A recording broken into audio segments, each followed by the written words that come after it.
Hi friends, ఎలా ఉన్నారు? అగధ suspense thriller అనేసి చెప్తారు, కానీ సస్పెన్స్ ఉండదు, థ్రిల్లర్ ఉండదు. ముందుగా అగధ స్టోరీ లైట్గా చెప్తానండి, కొంచెం అర్థమయ్యే విధంగా. నెక్స్ట్ దాంట్లో యాక్టింగ్ చేసిన హీరోయిన్ మరియు డైరెక్టరు, బ్యానరు, వీటి యొక్క ఇంట్రొడక్షన్స్ అయితే ఎక్స్ప్లెయిన్ చేస్తాను. ఆ తర్వాత ఈ సినిమాకు నేను ఎంత రేటింగ్ ఇవ్వబోతున్నాను అనేది మీకు చెప్తాను. ఓకే, అగాధ ఇది సస్పెన్స్ థ్రిల్లర్ అనేసి చెప్పాను కదా. ఇది ఎంఎస్ రాజు గారు అయితే మా డైరెక్షన్ అయితే చేశారు. నెక్స్ట్ కామాక్షి భాస్కర్ల హీరోయిన్గా అయితే వర్క్ చేశారు. ఇక్కడ ఈ సినిమా ఏంటంటే, మహాదేవి అంటే కామాక్షి భాస్కర్ల తను హీరోయిన్గా మెయిన్ రోల్గా అయితే ఈ సినిమాలో యాక్ట్ చేశారు. మహాదేవి తన చిన్నప్పుడే తన పేరెంట్స్ అయితే చనిపోవడం జరుగుతుంది.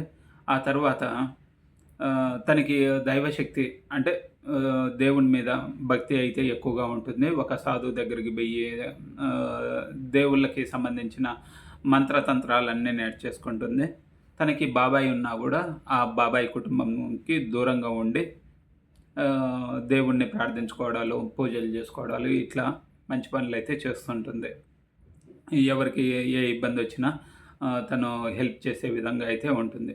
కానీ ఒకసారి అనుకోకుండా తన బాబాయ్ కూతురు అంటే తనకి చెల్లెలవుతుంది, ఒక గృహ దగ్గరికి వెళ్తుంది. ఆ గృహలో ఉండే పరిస్థితులు ఇవన్నీ చూసి తను వచ్చి సూసైడ్ చేసుకోవడం అయితే జరుగుతుంది. ఆ తర్వాత కొన్ని కారణాల వల్ల వరుసగా ఆ ఊర్లో కానీ ఆ కుటుంబంలో కానీ ఇట్లా మరణాలు అయితే సంభవిస్తుంటాయి. అప్పుడు హీరోయిన్ రియలైజ్ అయ్యి తన కుటుంబానికి అగధ ఎటువంటి హాని చేస్తుంది, తన్ని ఏ విధంగా ఎదుర్కోవాలి, వీటన్నిటి గురించే ఈ సినిమా అయితే తీయడం అయితే జరిగింది. అంతేకాకుండా ఈ సినిమాలో మరి కొంచెము తలలు తీసి వాటిని తీసుకొని రావడము కానీ, ఇట్లా తలలు తెగ్గొట్టాలు కానీ, కాకులు ఎగరడాలు కానీ, ఎక్కువగా కాకులను అయితే ఎక్కువగా చూపించారండి. దాని మీద విరక్తి కలుగుద్ది. అంటే గ్రాఫిక్స్, విఎఫ్ఎక్స్ వాటి ఎఫెక్ట్స్ ఎక్కువగా చూపించాలనేసి, భయం కలిగించే విధంగా ఉండాలనేసి ఈ విధంగా తీయడం జరిగింది. కానీ అంతగా ఏం అనిపించలేదు. సో ఇక వీరి యొక్క ఎక్స్పీరియన్స్ చూసినట్లయితే, డైరెక్టర్ ఎంఎస్ రాజు గారు, వీరు ప్రొడ్యూసర్గా అయితే బాగా సక్సెస్ని అయితే సాధించారండి. తను ప్రొడ్యూసర్గా ఎటువంటి మంచి చిత్రాలు తీశారంటే, శత్రువు, దేవి, ఒక్కడు, మనసంతా నువ్వే, నీ స్నేహము, వర్షం, నువ్వు వస్తానంటే నేను వద్దంటానా, ఇవి ప్రొడ్యూసర్గా జస్ట్ అమౌంట్లు పే చేసి సినిమాలు తీయడము ప్రొడ్యూసర్.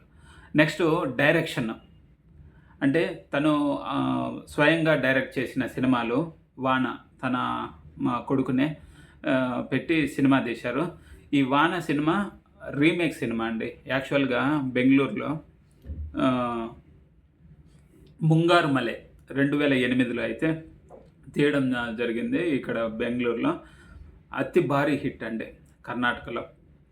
ఆ సినిమానే రీమేక్గా ఇక్కడ తెలుగులో వాన అనేసి సినిమా తీయడం జరిగింది. కానీ తనకి యాక్టింగ్ ప్రాపర్గా రాలేదు కాబట్టి అంతగా పెద్ద హిట్ అవ్వలేదు. కానీ కర్ణాటకలో అయితే బ్లాక్ బస్టర్ మూవీ. నెక్స్ట్ డైరెక్షన్గా వాన, తూనీగా, నెక్స్ట్ మల్లిపెల్లి నరేష్ తో అయితే తీయడం జరిగింది. ఇట్లా ఒక 5 చిత్రాలు అయితే తీశారండి. ఇంకా 7 రోజులు 6 రాత్రులు, నెక్స్ట్ ఇట్లాంటి సినిమాలు అయితే తీశారండి. ఇంకా కామాక్షి గారి గురించి చెప్పాలంటే, కామాక్షి భాస్కర్ల తను కూడా 12 సినిమాస్ కంటే ఎక్కువగా చేసింది. ఏ సినిమాలంటే విరూపాక్ష, మా ఊరి పొలిమేర, మా ఊరి పొలిమేర 2, Om Bheem bush, Laila, next dacoit, ఇట్లాంటి సినిమాలైతే వర్క్ చేసింది. ఈ సినిమా పరంగా చూడాలంటే ఏదైనా సరే అండి, పెద్ద హీరో గానీ, పెద్ద హీరోయిన్, పెద్ద డైరెక్టర్లు, పెద్ద సంగీత దర్శకులు ఎంతమంది ఉన్నా గూడా, ఆ సినిమా స్టోరీ గిన బాగుంటేనే ఎవరైనా చూస్తారు. లేదంటే అటర్ ఫ్లాప్ అయితే అవుతుంది.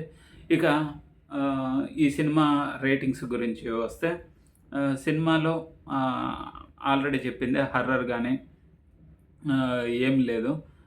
భయపడే అంతగా ఏముండదు. సో, నా వరకి నేను 2.5 ఇస్తానండి ఔట్ ఆఫ్ 5కి. Thank you friends. ఈ వీడియో నచ్చినట్లయితే లైక్ చేసి, షేర్ చేసి, సబ్స్క్రైబ్ చేసుకోండి. Thank you.